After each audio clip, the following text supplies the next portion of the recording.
the corner store down the street had, for some reason, has this incredible deal on granola bars of all things.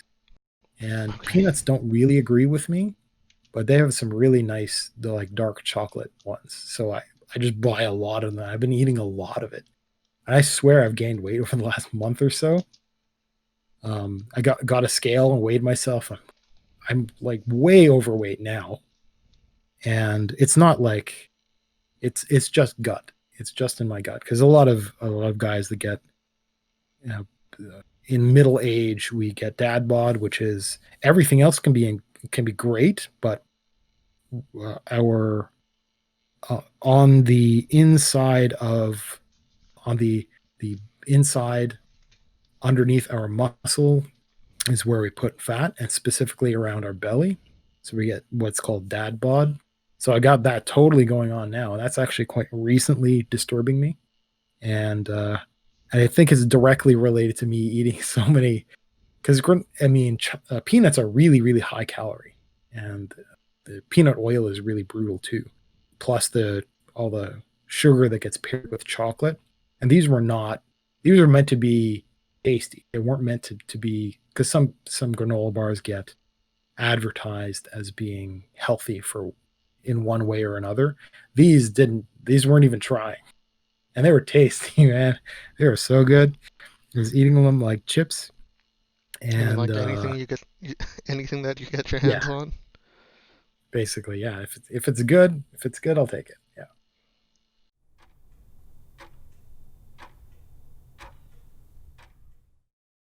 It is a general diet, general overall activity. It's a kind of a calorie issue to get rid of belly fat. It's not a sit up issue. And this is hard to get through to people's heads, where the fact that you are using the muscles in that area doesn't necessarily make the muscles in that area look better, doesn't make that region smaller, doesn't use localized fat, for example, because I think that's something that a lot of people still believe. So you do sit-ups, burns calories, and it burns calories from the fat in that area. None of which is actually, that's not how any of it works. Just because you're working out doesn't mean, it does mean that you're using calories, because you have to use calories to move, to perform work, but that doesn't mean that you're using calories from fat ever during any exercise at all, ever. The state that you have to be in order to begin pulling calories out of fat, is not effort related. It's not work related. So you can have a brutal, brutal workout every day and not be pulling energy out of fat, because your body will prefer to use energy out of its regular mechanisms. So you work out in the afternoon, your body's going to prefer to get the calories out of what you've been consuming for breakfast and for lunch. And for you to to consume through that and get into the calories from fat, you do literally have to exhaust your body into the kind of desperation to reach for the freezer food to get stuff out of fat.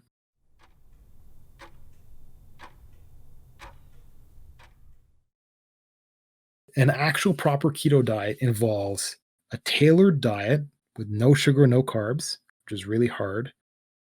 Not necessarily any veggies, but you probably need it. You might need supplementation as well, just to be safe. And again, that's not for everybody, because who knows if an everyday human being can work like somebody who's from a culture that's always been like that, who's born and raised like that.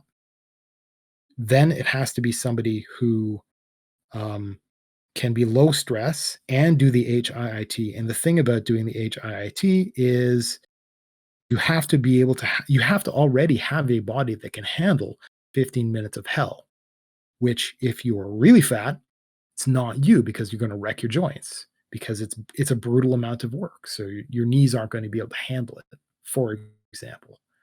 So it kind of sucks. And a lot of people have them, like, just being overweight and having the psychology of it and dealing with all this is stressful. So there's your cortisol. So it's like there are a lot of people who swear by it, who've done it for a long time, and maybe they found their success, found the groove, calmed down. They could have they found their self-esteem. The diet was easy enough for them to get into. Like they still enjoy life, even though eating is kind of a not not pleasurable like it was anymore. I don't find that to be true because I love all kinds of flavors of beef jerky, for example. But you don't eat cake anymore.